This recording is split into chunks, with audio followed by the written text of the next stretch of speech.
இப்பொழுது நாம் அதே சங்கீதம் 104 5வது கட்டம் நான் வாசிக்கப் போகிறோம், தெரிந்து கொள்ளப் போகிறோம். இதில இறைவன் எவ்வளவு ஞானத்தோடு நமக்கு நீர்நிலைகளை படைத்திருக்கிறார். மனிதன் வாழ வேண்டும் என்றால் நீர் இருக்க வேண்டும். நீரின்றி அமையாது உலகம் என்று திருவள்ளுவர் சொல்லி இருக்கிறார். Where there is water, there is life. உயிருக்கு நீர் அவசியமாகிறது. ஏரிகள், குளங்கள், நதிகள், கடல்கள், வாட்டர் சைக்கிள், நீர் சுழற்சி முக்கியமாக இறைவன் ஞானத்தோடு செய்து காட்டியிருக்கிறார். கடல்களிலே உயிர்களை உருவாக்கி இருக்கிறார். கடல்ல இருக்கின்ற உயிர்கள் நமக்கு எவ்வளவு என்று தெரியாது.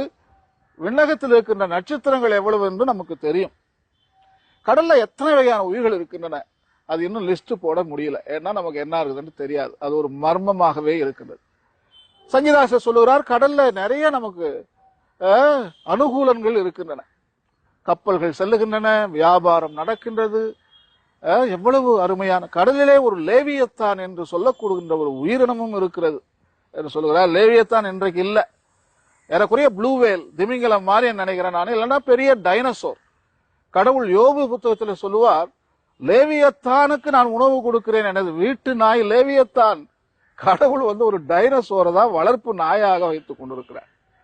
டைனோசோரை வச்சு நம்ம சாப்பாடு கூட போட முடியாது, நம்மளே சாப்பிட்றோம். டைனோசோரே கடவுள் வச்சிருந்தா அவர் எப்பேற்பட்ட மகத்துவம் மிக்கர். இப்பொழுது நாம் அதே சங்கீதம் 24வது வசனத்திலிருந்து 26வது வசனம் வரை நமது சகோதரர் கிறிஸ்து ராஜ் படிப்பதை கேட்போமா? ஆண்டவரே, வேலைப்பாடுகள் எத்தனை எத்தனை! நீர் அனைத்தையும் ஞானத்தோடு செய்துள்ளீர். பூ உலகம் படைப்புகளால் நிறைந்துள்ளது. இதோ பறந்து விரிந்து கிடக்கும் கடல்கள், அவற்றில் சிறியனவும் பெரியனவுமாக வாழும் உயிரினங்கள் எண்ணிறந்தன. அங்கே கப்பல்கள் செல்கின்றன, அங்கே துள்ளி விளையாட லிவியத்தானை படைத்தீர்.